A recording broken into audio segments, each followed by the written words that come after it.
of everything. Ready to do this? Awesome. Ready to do it? Dr. Thomason, thank you so much for speaking to us today. It's super exciting to get to be here with you. How are you today? I'm doing great. How about you? How are you doing, Aiden? Better than I deserve. We get to come hang out at the Kozmetsky Center with this beautiful background. I think that's the best way to start a day imaginable. So, thank you. For anybody who doesn't know about the Kozmetsky Center, what is its mission? Our mission is to serve as a hub for civic engagement for students, faculty, staff here with the community, and drawing people together to have conversations about public issues. Sure. What kind of resources do you provide in order to make that happen? We have all sorts of things. We've got an incredible space, which we just opened in the fall. It's a building, one of the oldest buildings on campus, the Carriage House, right in the heart of the campus. You know, that's a huge resource. Just having public space devoted for civic conversation, civic discussion, problem solving for public policy, all of those things. And within this incredible space, we have podcast rooms where we host our Civics Lab podcast. We have a front area where we have panels, workshops, showcases, and students, community members, business leaders, industry, faculty can all come together in that space. We have the resources where we can devote to internships. So through the center, we are able to bring in 7 to 8 interns that are students, paid internships, I'd say, and that's kind of rare right now. Of course. We also are able to bring in faculty, what we call Kozmetsky Fellows, where we can support their research that's applied research in the community. And those are just some of the things that we have here on our incredible St. Edward's University campus. I feel like it's reading out like top 25, and it's hard to kind of go down the whole list. True. This year has just been absolutely massive for y'all. What are a couple of the highlights that stand out to you? Well, I just said, the first one is we opened this building. Right. And that is a massive change. Right. It's the difference I've been saying between where we had a food truck, where we were able to set up events like a pop-up food truck kind of event, to where we have a specific location for all of our events. And we had a huge grand opening. We fundraised. We're able to put together over the course of the last few years the resources to renovate this building, the Carriage House. I mean, that probably is our biggest sort of change in the direction of what we've been doing. Right. And then once we had it open, once we opened up the center, we've been able to host an enormous number of activities and events. Our focus this fall has been on the Constitution and particularly the First Amendment. So a lot of our events have been focused on what does it mean to have a free press? What does it mean to have free speech? Sure. And specifically, we had an event where we actually screened a documentary called The Librarians, where we worked with the Alamo Draft House here in town and filled this theater. We had over 110 people, sold out crowd. And we had the Librarians showed The Librarians, which is about Llano County's library, and a librarian and librarians in Llano that said, the county said you have to take books off the shelf because they are offensive to the community. And the librarian said no. The county fired the librarians, and they subsequently filed a lawsuit against the county. Right. And I understand there's been some progression in that case? Yeah, just yesterday, actually, the Supreme Court, this was a case that went through the state court and then eventually went to the federal Fifth Circuit Court of Appeals. Wow. The Fifth Circuit Court of Appeals had ruled that the county does have the authority to remove the books. And the librarians filed a an appeal to the U.S. Supreme Court, and the Supreme Court yesterday denied the appeal. So in sort of the practical side of this is that there are multiple interpretations of what libraries can do. In the Fifth Circuit, libraries are not protected under free speech. But in other circuits in the United States and other states across the United States, the ruling is that libraries are protected under free speech. So we have multiple places across the country. We're kind of right in the middle of that. I mean, we've had these conversations here.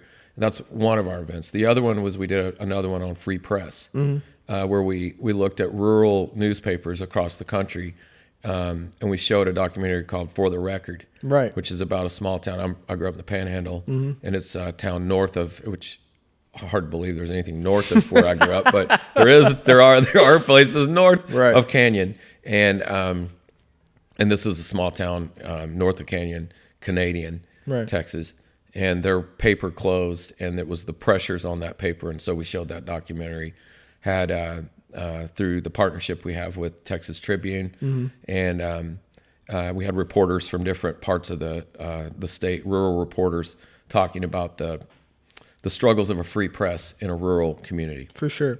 And one question comes to mind immediately, just knowing your expertise on a lot of these subjects. When we have such differing rights and such differing rules in parts of the country, right? In Texas, not just on, as you mentioned, this one specific issue, but on a variety of issues. What kind of effect do you think that has on our country as a whole?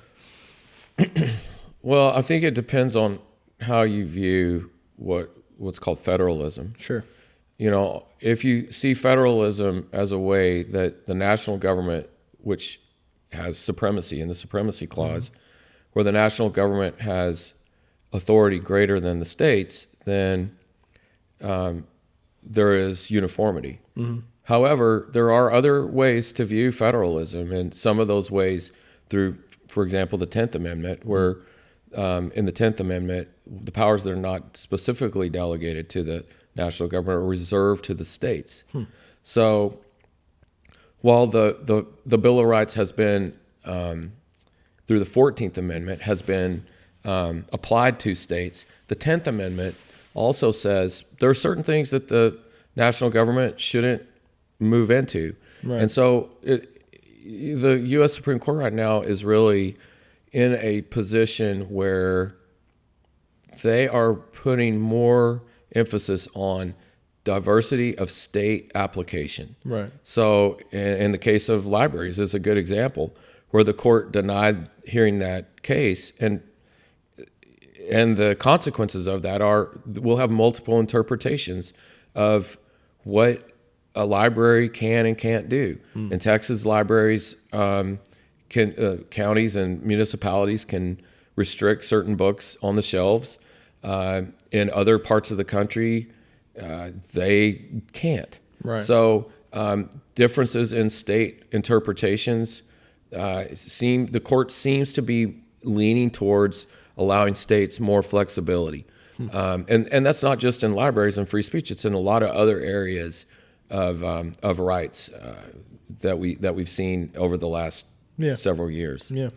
I'd like to take it a step back. Thank you for that answer. And look at some of the specific programs which y'all have done in 2025. I've written some of them down here to make sure we don't forget any. It's kind of like shouting out people who supported you. You know? If you forget that one person, they're like, I can't believe it. One of them that comes to mind immediately is the Kozmetsky Center has formed this partnership with Leadership Austin.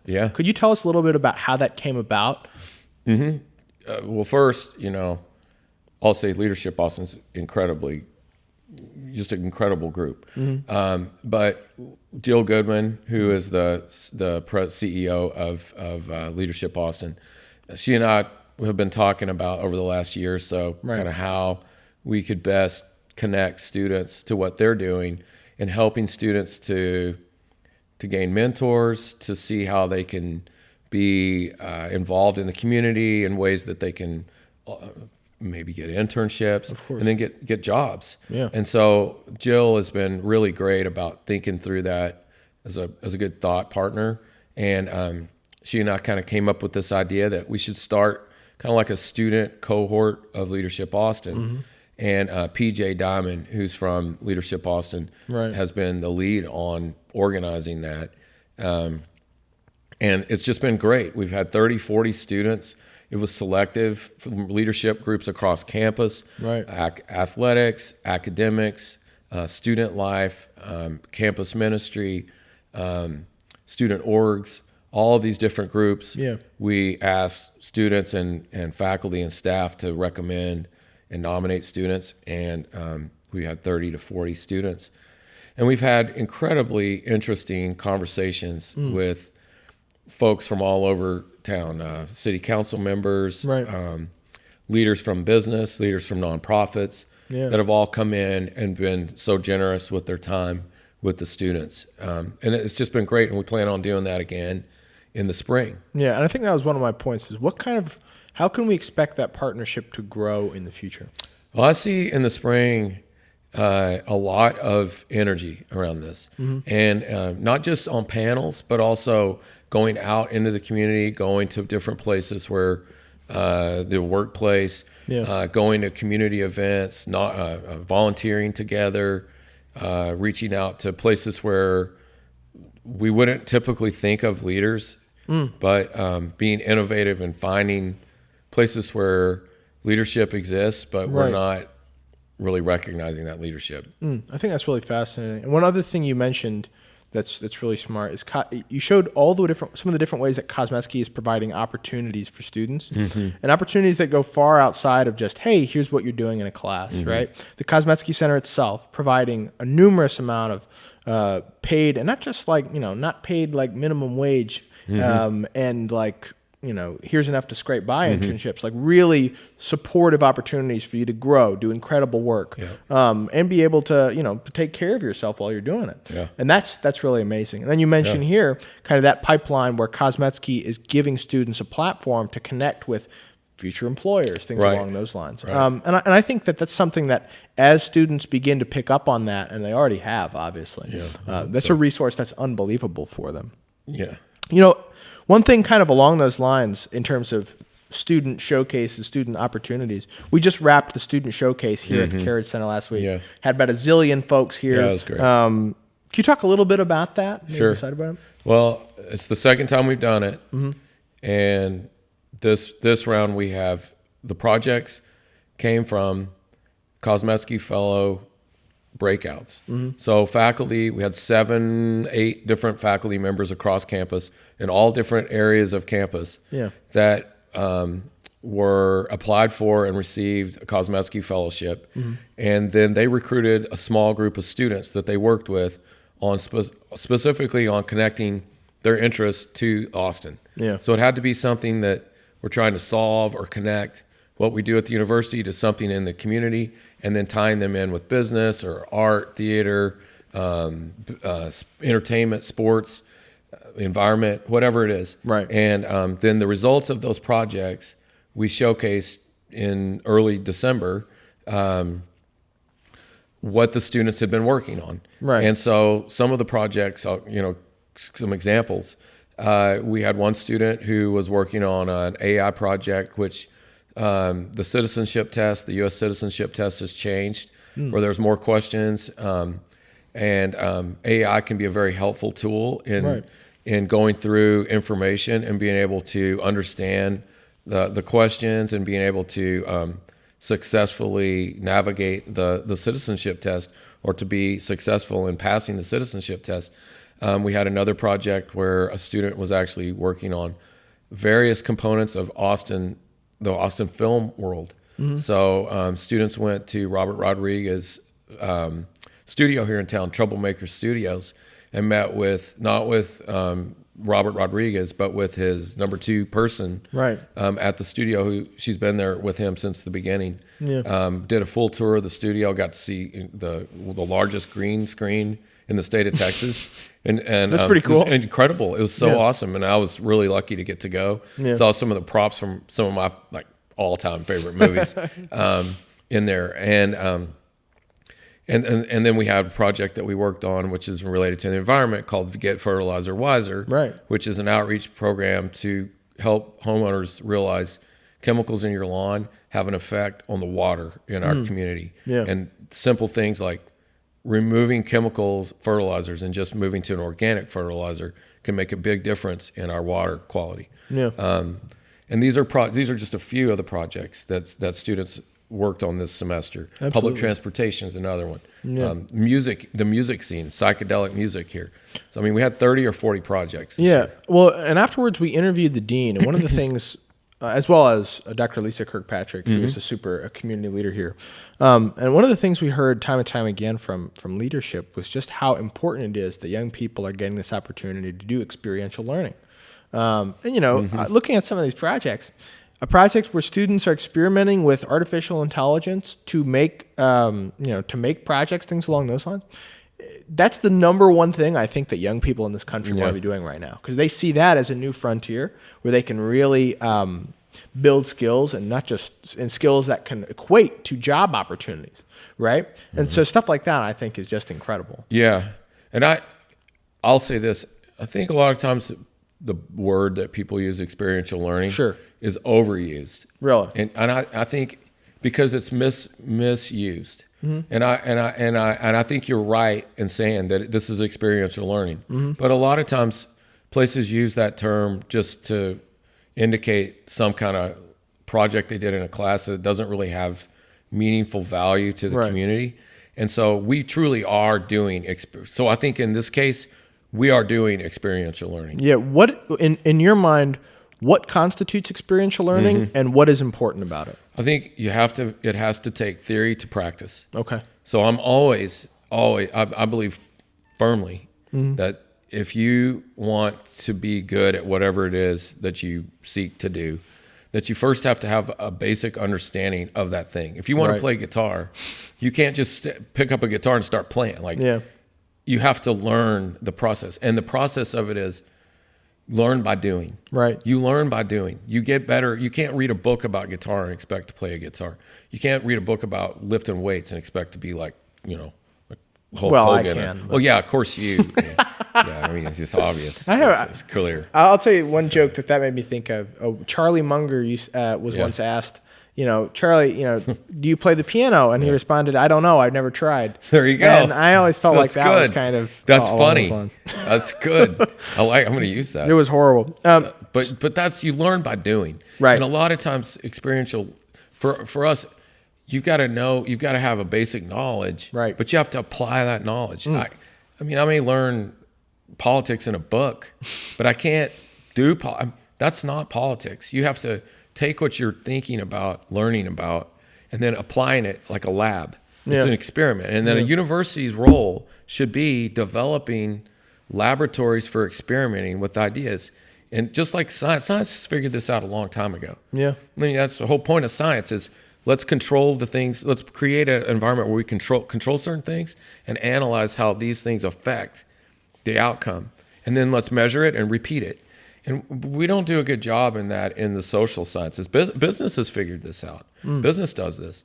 But I don't think social sciences has done a very good job in creating experimental spaces where people can experiment with power and the techniques and tools of power. Yeah. And so we do that. Right. We do that at Kozmetsky. We are an experimental space to experiment with how power operates, the limits of power, who has it, how that access is limited, and the tools we need to get access to power. Right. And when you're analyzing some of maybe the shortcomings of the social sciences practice, I imagine you're kind of zooming out and thinking that broadly, just as a discipline, right? Yeah, right. Exactly. I think that's super insightful. If I think about a guy like Bob Bullock, for example, I'm pretty sure Bob Bullock did not learn how to govern the way he did through a textbook. No. You know what I mean? And you think of some of the hilarious leaders of Texas. Rick Perry. Yeah. Well, I don't know. Rick Perry's he's not going to be, he's in every textbook, but he didn't learn how to be governor. He probably took an American government class at A&M. Right. He probably did. Right. But he also went out and he was a Yale leader, and I think he was president. I don't know, whatever that is in the core, the top core guy. Sure. Top core guy, Rick Perry. Cool man. Yeah. Cool man, Rick. I like that. Hey, cool man, Rick. It's almost a movie. It's not bad. Keep going. Well, but he learned that by doing. Right. So LBJ, he was a teacher. This is a subject I like. Right. I know you do. Oh my God. But he didn't sit in a classroom and just say, okay, I'm going to be president of the United States. He had to go do those things. And we have to build spaces at universities that allow students that are interested in public service to think about how they can best utilize their skills and experiment with those and test those, right, and work with people in the community so they get better at it. Yeah. So our democracy's better. Right. One of the things that, we talk about LBJ, one of the things that really stood out for me from Bob Caro's biography of him is LBJ was not a reader of books, he was a reader of men.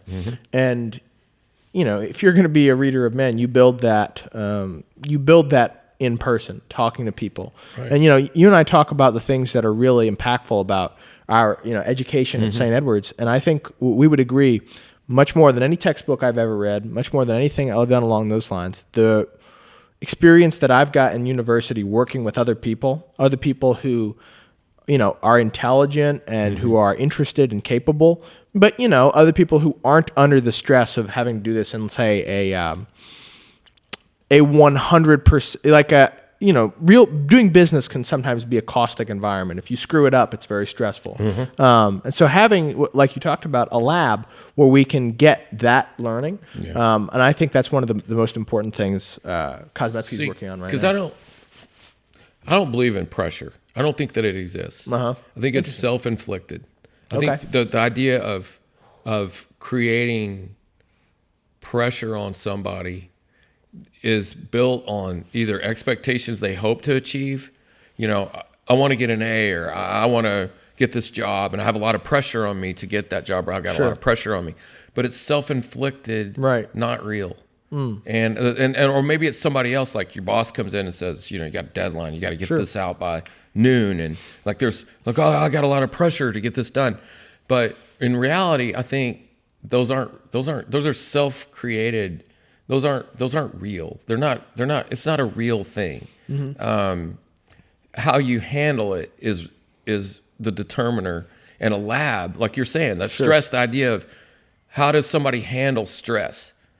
We can create in a lab stressful situations where you've got to make quick decisions about something that help you when you're in a deadline or you're trying to achieve a goal, where you feel comfortable. It's like practicing in football or basketball. Like you deal with that play enough times that when it's in a game and it's a tight game, it's close, it's at the end, you've practiced it enough that you can do it. You're confident in what you can do. And so it overcomes those things. And again, going back to the experience of practice. It's like Allen Iverson. Talk about practice. Talk about practice, Aiden. Not talk about game. Talk about practice. I'll think about one other thing on that subject. Is it's a horrible person to try to get our practice insights from, Allen Iverson. But when we it's a good point. When we get I learned something a few months ago that was really powerful to me, which was confidence is an assuredness of the outcome. And so if you are practicing in situations where you're just as tense and just as prepared as what the real life's going to look like, if you're taking everything seriously and you're like, I'm going to try hard, then when a real life scenario comes up that's similar to that, you're going to feel the same way. And so in that effect, the kind of projects we have, especially projects we work on with other people where we endure the stresses of, hey, is my teammate going to get this out on time? X, Y, or Z. I feel like that provides us something that's super huge. And then you go out and do great things because you go out and do great things because you're used to dealing with difficult situations and complicated things for the world, but you've practiced that. We have to expect. I see myself as a coach, honestly. I love sports. I love coaching. I love playing sports. And I think you have to push people to get in situations they're not comfortable with, so that they become comfortable making decisions in those difficult moments. Right. And then once you're out and doing those things, you can handle that situation. whether it's going to where it's going into the law, we're going to law school, or you're Right. going to go into business, starting your own business. Sure. Creating all the different components of that, whether it's working for a company, running for office, whatever it is, you'll be able to handle difficult situations if you're put in those situations in a place that you can make mistakes, you can fail, you can learn from the failures, learn from the mistakes, and then rebuild it and do it again, rebuild it and do it again. Yeah, and I look at the conversations we've seen in this room. I've seen students, ripe old age, 18, 19, 20, talking with elected officials of one of the biggest cities in the United States, talking with, key people in key positions in both private and public organizations. And, I've seen them have to go speak to those folks when they're nervous. And they're like, well, this guy, everybody knows this guy, nobody knows me, I'm nervous. But you get that opportunity. And so then you're going to do that another 20 times in your lifetime, especially while you're trying to get a job. And the fact that they get that first opportunity here in this room, where if they screw it up and they spill their coffee on the guy, worst thing that happen, you do it again. Right. And I'll say this too, with our programming, my goal is always to bring in genuine, real people. Right. And have genuine, real conversations, not plastic. I'm not interested in a big name person coming in here if all they're going to do is just be a plastic person and just give us a facade of something. I want to have genuine people that are open to also taking risks in the conversation and willing to say, that was a bad decision I made, or that's a good decision, or that's a great point. But I'm not interested in being a showcase for those people that just want to further their own or advance their own position. Right. I don't want plastic. We want real. Right. And I think that's the kind of attitude which allows Kozmetsky to be different from other platforms, which may just serve as, to try anyways. To kind of go back to one of the highlights of 2025 that I feel like we'd be remiss if we didn't mention. There was a lot of work that went into winning the American Civic Explorers Award. Oh, yeah. Could you tell us a little bit about that award and how that came about? Well, that's cool. I have to say, okay, so the American Civic Explorers is a grant that we received from the U.S. Department of Education. A little bit less than $1 million that the U.S. Department of Ed is funding this, and essentially, it is a rank and badge approach to civics. So think the old Boy Scouts, right? Applying it to civics, where you can get merit badge on the symbols in America, or the music of America, or stewardship of our environment, understanding our Constitution. These kinds of valued principles, knowledge that every citizen in America should have, and yet we don't. Very few American citizens understand the Constitution. They don't understand the institutions of our American government. They don't understand the voting process. They don't understand the difference between Congress and the president, or Congress and the Supreme Court. They don't understand these things. They don't understand the difference between state and local governments and how that applies to the federal government. So this program is the American Civic Explorers. And I'll tell you a quick story, kind of how this all came about. So this was last summer, and Joe Tinsley and I wrote this grant together. And Joe Tinsley is a history professor here at St. Ed's. And, we're talking about all these things that we wish would have happened.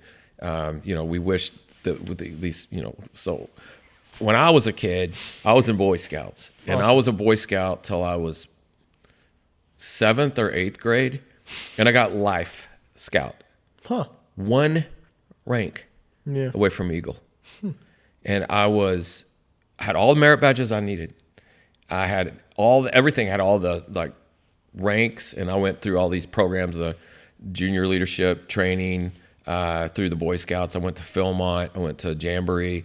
I won the fishing competition. I believe that. I did. I believe that. And I was one rank away. Yeah. And sports and girls took me away from Boy Scouts. And I regret one of those things, because I did not achieve the rank of Eagle, and that has been a big, wish I would have done. So it's always in the back of my mind and Boy Scouts are very important to me. The old Boy Scouts were very important to me. And so I always liked the way that the rank and badge worked. And so we were looking at research, and that's a very solid, there's a lot of education, solid foundation. Oh, yeah. That rank and badge earning ranks and value works. We were also talking about the presidential fitness test in the summer. We were saying, I did that when I was a kid. I got from Jimmy Carter. I got the Presidential Fitness Award from Jimmy Carter. Had to do push-up, pull-ups, run, all these laps and all these shuttle races. But I got it. So I thought it was cool too. And then actually President Trump just brought back the presidential fitness test. I like it. I know a lot of people don't think that's great. I think it's good. I like it. So we're talking about all these, and then this grant came out. So we applied and we got it. So we're going to be working with the YMCA to roll out this program. We're going to have a summer camp here on campus. Wow. We'll have an online simulation game where kids eventually all over the country can access this game and get a badge and improve their rank depending on their age through the game and through actual physical things in the community. Yeah. Well, I'll say this. Just in one of my favorite, one of the things I think is really important when you have a system like that where you're trying to get people to be educated. Learning's painful. I mean, especially if you don't quite get it yet. And I look at some of the sports or the games which have been really successful in retaining people and getting people focused. College is a great example. You get your associates, your bachelors, your masters. Getting those ranks means something to you, and you wear that proudly the whole of your life. Chess, you become even just a national master, a grandmaster, that goes in front of your name the whole time. Dr. Thomason. And then I'll say, are you grandmaster? That's right. Well, no. And I'm a white belt, so we're no good. There you go. But the belt system in martial arts is also very similar. Yes. Where it's such a powerful incentive to keep us going with it and applying that insight to how do we learn about the United States? How do we learn about our individual communities? One of the most incredible things about what you've said here today is not a single word of it has been partisan. It's about education for people to make their own decisions and the feeling that when they get that information, they'll make better decisions. Am I right? Right. I mean, I have my own views of how I think the world should look like, but that's not my role as the director of the Kozmetsky Center 100%. To tell students what my views are. Right. My role is to help students get in a room together with lots of people that don't agree on what it is that the world should look like. Right. And then they ask questions, and then they decide what they want to do. It's up to all, it's up to you. It's up to any young person to make up your mind on which direction you want to go. And it may be aligned with a party. It may have nothing to do with parties. It may have to do with let's just solve this problem, and who cares whether you're a party or a view that I don't agree with. We're going to try to solve this problem. It'd be the birthday party for all. The birthday party. The birthday party. Vote Kanye. My God. Birthday party. That was horrible. I think that's... Happy birthday party. Thank you. I appreciate that. December 31st, everybody. Is your birthday December 31st? It is. It's like the best. How close is it to the actual, That's a good question. What time of day do you know? Pretty sure my mom was hoping to get home to watch the ball drop. So she was, get this done. I'm tired of this guy. Lord knows I'm not going to say anything. I was going to make a joke about my mom being tired of me. Then I realized she'll probably watch this. So she's going to hear this. Mom, I love you. That's a good answer. It's very PR. Because if you're born at 12:01, you get a lot of free stuff. That's right. The January 1st first baby gets all kinds of diapers and supply a year's supply of Windex. I'll tell you this: a year's supply of Windex for me to drink as a child. Yeah, so don't do that. Or maybe you did that. Sorry. You know how I turned out. One thing I will say is I'm pretty sure there were tax benefits for getting me out on the 31st as opposed to the 1st. That's true. Because then they can take me in whatever year I was born. That's a good point. Age myself here. My kids were all born on January. My two kids, January 6th and January 9th. So they cost us. Can't believe it. So I should put. That's horrible. You know what? I'm going to find out how much that was. They're Right. old enough now. We can rebate They're it. both working. That's right. Come on. We got at least one of your kids in finance. That guy's got to make make money. money. Yeah. Where's the love? No, give it back. Bring it back. Yeah, come on, Tyler. Bring it back to the community.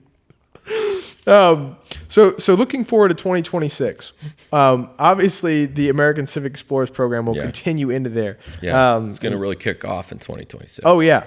What are some of the other things that you're really excited about for Kozmetsky? Oh, we're going to keep the First Amendment as the focus in the spring. And we've got 2 really cool events. Okay. So one is in March, and it is on music and movies. Okay. And the music part, we will have a bring your own vinyl party here at the Kozmetsky Center. That's pretty exciting. So it's an open invitation for students to bring their own vinyl albums, and we'll play them in here. And then we'll play one song off of the album, and we'll say, should this be allowed?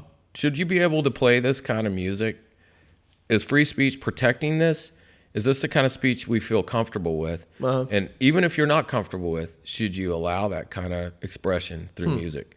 So we're going to have conversation about music. I should bring my guitar and harmonica, which I should have brought today, Aiden. But I will on March. I'll play a little bit, and people definitely restrict that. That means we're gonna put like a copyright warning. So and then the other part of it is, to quote the studio. Sure. The HBO, the Apple series, the studio, it's great. And there's a scene where Seth Rogen's character's in with Bryan Cranston's character, and he says, "We're not making films around here. We're making movies."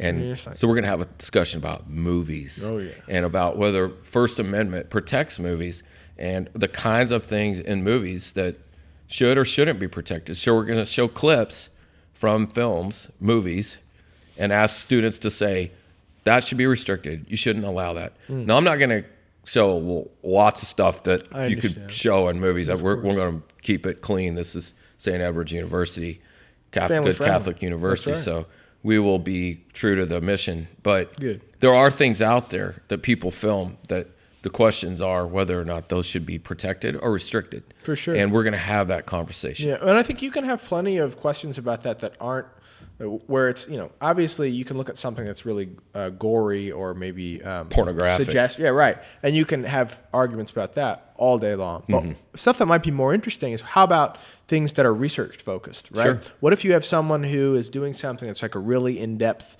kind of explorative piece of journalism and recording stuff, maybe where they're a whistleblower, things along those lines. Right. I mean, those are the great questions, and they intersect in the First Amendment. Precisely. So that's one. And then the second one that we'll have on the First Amendment, we're calling the politics of saints and sinners. Okay.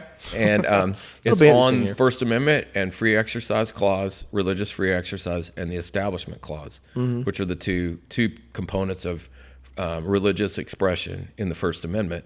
And we're going to talk about the role of the state in either promoting certain values that the good citizen or the saintly citizen should do these things. We should promote these things. These are the kinds of things the good citizen should do, should look like, should engage in. And then on the center side, these are the things that we should prohibit. Good citizens do not behave this way. So we are prohibiting these behaviors. They're either contrary to the public good or contrary to what we think is the moral, virtuous good of the citizen, and therefore they should be restricted behaviors. So politics of saints and sinners, the First Amendment, and religious expression. Right. And as I kind of zoom out a little bit, 2026, we're obviously going to have some big races coming up here in Texas and on the national scale. How will that be touched on at all? Oh, yeah. Okay. We're going to, in March 3rd, the Texas primary, we'll have a watch party, but we're also going to have a pickleball tournament. So along so we're going to have watch party, and we're going to have politics, policy, and pickleball. I'm going to beat everybody. It's going to be awesome. We're going to, if I wasn't pickleball player? I love pickleball.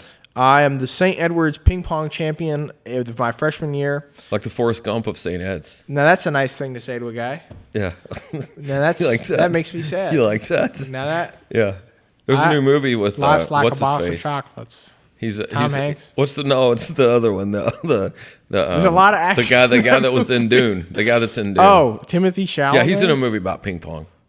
Oh, He's wearing glasses and he's all excited about being a ping pong player. I'm here. Why I was excited about Tom Hanks. So there you go. So you could be either Tom Hanks or Timothy See, that's a Chalamet. compliment I'm paying you. I feel like Academy Award winner. I just have to figure out who my target audience is, because if I was like want like The opponent.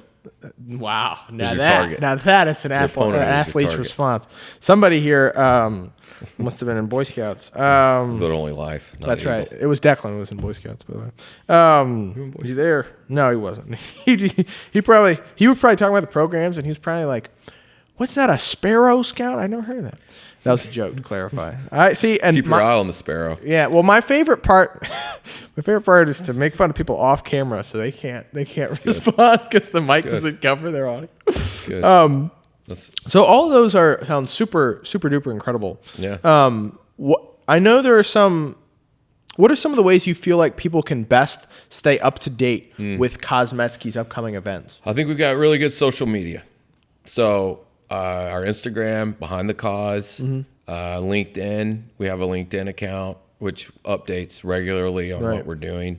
We have TikTok, and then obviously through the YouTube channel that we have, where we have a lot of our more recent events that are posted. Right. And stay tuned, because we're going to be doing more on social media. Yeah. So I mean, it's really easy to see what we're up to, because we're posting all the time on social media. Yeah, and one of the things I know is that we've got events that are pre-planned out months and months in advance, but we also have stuff that we're just like, hey, this popped up, and we're doing it. Yeah. And so I think it's really important for anyone in our community to be following those pages so they can be aware when something spontaneous shows up. So I'll tell you something that we're going to start in the spring. Let's hear it. And our interns every day, they will be putting out both low tech, which will be a sign like a chalkboard outside of the Kozmetsky Center, right outside the door, and also social media every single day. 5 things you need to know today. Right. And we're going to have on the world level something that they have identified as important on the world level, something on the national level, something state level, local level, and campus level. And so every day, 5 things you need to know. And some of those days we're going to be, we will have events that will come up that we think are timely, important events that will say, this is important enough that we need to hold, the world changes. Every day is different. And right now there's the speed of everything. So we have lots of things around the world that are going on nationally and internationally. So if something comes up that's vital to this conversation, we're going to be moving to get the conversation started, or at least hold a place where people can talk about it here on campus. Yeah, and also I imagine there'll be some exciting podcasts coming up for the Civic Lab. Yeah. And I think one of the things that is so important in this kind of divisive climate is our ability here to have conversations where people disagree. Yeah. And I think we look at you look at being able to discuss put those issues up. Hey, here's what's going on, and let's talk about it. And I think to kind of shout out some of the hard team that works on the Kozmetsky stuff. I know Dominic is someone who's told me about ways that he tries to begin discussions where he knows there are going to be divisive perspectives, so that you can begin to bring people closer. Yeah. Right. And I think just the fact that everybody at Kozmetsky is working towards that message, I think is really important. And I know there's a big team of folks who work alongside you in Kozmetsky. Are there opportunities for new interns, things along those lines coming up in the next few months? Yeah.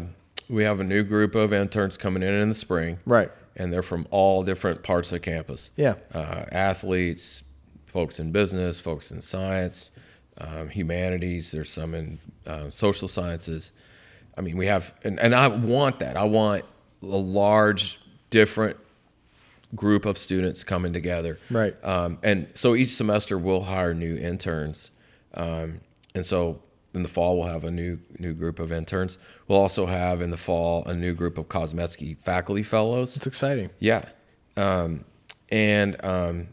Yeah, so I mean, there's always opportunities. And if you're not an intern, that doesn't mean you can't participate and you can't volunteer. So we have a list of students that they want to be interns, but either timing or whatever circumstance they couldn't do it this semester. So we're always encouraging students to volunteer for our events, to participate in the back of house kind of setup.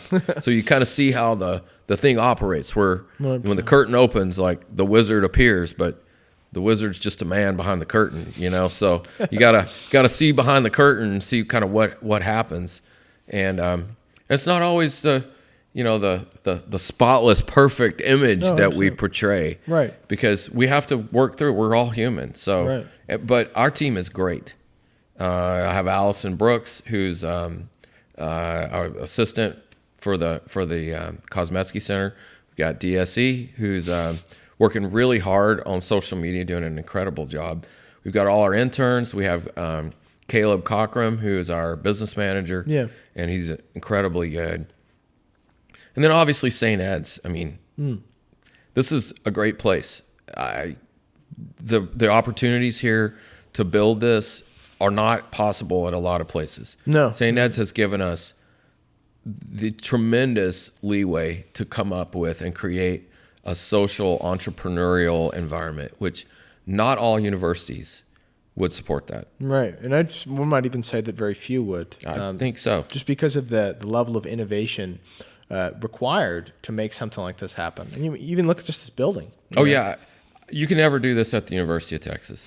Let me put it that way. Sure. Like there are other programs and centers at the University of Texas.